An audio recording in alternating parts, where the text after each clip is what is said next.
Good morning, dear students. I, Vidyasagar, welcome you all in the e-learning class of Modern Internship School.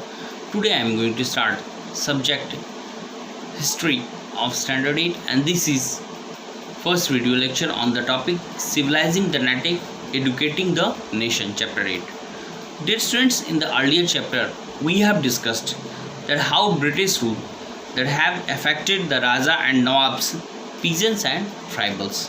Now, in this chapter, we will understand that what implication has been done for the students, है ना, यानी कि शैक्षणिक जीवन में विद्यार्थियों के लिए जो है वो क्या क्या योगदान किए गए थे. As we know that British in India wanted not only to the territorial conquest, वो यहाँ पे सिर्फ जो है वो सीमाओं का ही अधिग्रहण नहीं चाहते थे, बल्कि ये चाहते थे कि पूरे के पूरे लोगों के प्रति जो है वो अपना एक अच्छा इमेज क्रिएट कर सके और यहाँ के लोगों के भीतर जो है वो एक ज़बरदस्ती नहीं, स्वयं से जो है वो राज कर सके. ठीक है. So they felt to expansion of cultural mission, इसलिए उन्होंने यह सोचा कि यहाँ पे कल्चरल यानी सांस्कृतिक मिशन के जो है प्रचार प्रसार होना चाहिए.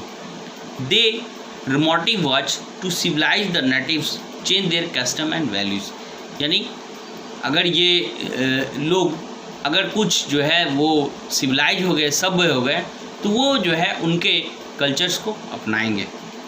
What change to be introduce that how were Indian to be educated civilised, यानी कैसे जो है इंडियंस को एडुकेट और सिविलाइज किया जाए. And they can believe that British they are the better and we are the good subjects to them, है ना. As next is about the how the British saw the education, यानी British जो है वो शिक्षा को किस रूप में देखते थे. As we know that British thought that how some of the ideas of education can be take granted evolve in last 200 years, यानी कि पिछले 200 सालों में किस तरह से शिक्षा का विकास हुआ है, इन चीज़ों का महत्व इसमें दर्शाया गया. As in this process the Indian reacted the British ideas, यानी कि ब्रिटिश चाहते थे कि हम जो है वो भाषा के ऊपर जो है मास्टरी हासिल कर लें और लोग यहाँ पे आसानी से जो है हमें स्वीकार कर लेंगे. लेकिन इन आइडियाज़ को जो है वो इंडिया के लोगों के द्वारा रिजेक्ट कर दिया गया. Wherever they develop their own views, उनके अपने ही अलग विचार थे. ट्रेडिशन ऑफ ओरिएंटलिज्म, है ना. इन 1783 जो है वो एक विलियम जोन्स जो है नाम के एक व्यक्ति थे, वो अराइव्ड इन कलकत्ता, जो कि कहाँ है, कलकत्ता में. He was appointing as junior जज, एक जूनियर जज के रूप में. और आप जानते हैं कि 1774 में ही जो है सुप्रीम कोर्ट कलकत्ता में ही इसकी स्थापना की गई थी. Okay, it was established in Calcutta. So William Jones he adding to being an expert in law, वो लॉ में एक्सपर्ट थे, साथ साथ Jones was also a linguist, वो एक भाषाविद भी थे. He studied Greek and Latin at Oxford, new French and English, बहुत सारी भाषाओं की उन्हें ज्ञान भी थी. And picked up Arabic of his friends, और उन्होंने जो है अरबिक लैंग्वेज अपने एक दोस्त से भी सीखा. कहते हैं and also learn the Persian, और पर्सियन भी सीखा. सी द लिंग्विस्ट, यानी those person who are interested to learn several language, भाषाविद उन्हें कहते हैं जो बहुत सारी भाषाओं को सीखने का क्षमता रखते हैं. At Calcutta he begins spending many hours, और कलकत्ता में बहुत सारे समय उन्होंने गुजारे. They with pandits taught him subtleties of Sanskrit language, है ना, यानी कि उनकी इच्छा जो थी कि संस्कृत लैंग्वेज को भी अच्छे से समझा जाए.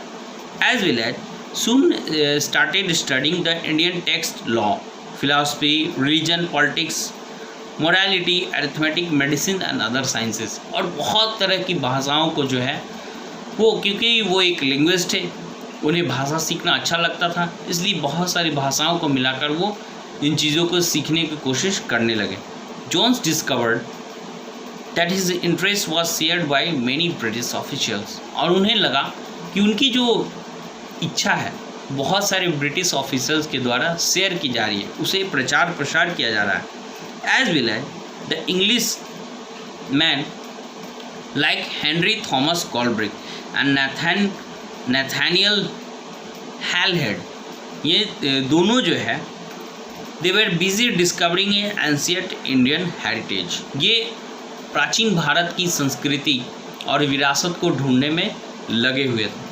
मास्टरिंग इंडियन लैंग्वेज, और भारतीय लैंग्वेज जो है अपनी महारत हासिल करना चाह रहे थे। Translating Sanskrit Persian into English, और इन सभी चीज़ों का अनुवादन जो है वो इंग्लिश में करना चाह रहे थे, so that our English people they could understood this easily, वो इसे बहुत आसानी से समझ सके। And our Indian and tradition it was too much rich that they want to study for it, वो इतना ज़्यादा संपन्न और धनाढ़ था कि वो इसके बारे में बहुत जल्द ही जानकारी प्राप्त करना चाहते थे। And they started a journals Asiatic researches and set up the society of Asiatic society of Bengal, और ये सारे मिलकर जो है विलियम जोन्स और कोलब्रुक और नैथानियल हैलहेड मिलकर जो है वो एशियाटिक रिसर्च की स्थापना की, एक जर्नल, एक पत्रिका और एक संस्था का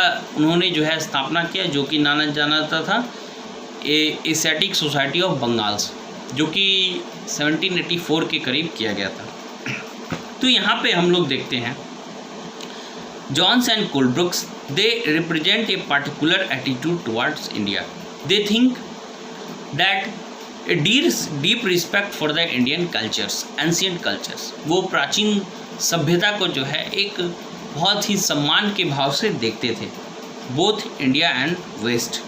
Indian civilization they felt attained its glory in the ancient past. वो देख रहे थे कि भारत की जो प्राचीन संस्कृति और सभ्यता थी वो पूर्व जमाने में बहुत ही अच्छी जगह प्राप्त कर चुकी थी, और इसीलिए उन चीज़ों को फिर से वो निकालने की कोशिश करते थे। बट सब्सिक्वेंटली डिक्लाइन, लेकिन उसी तरह वो क्या हुआ, पतन भी हो गया।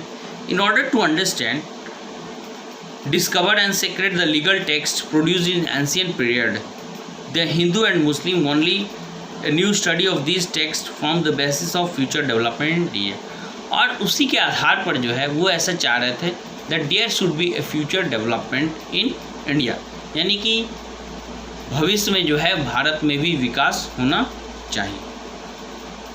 Okay dear students, read the paragraph and keep watching. Thank you.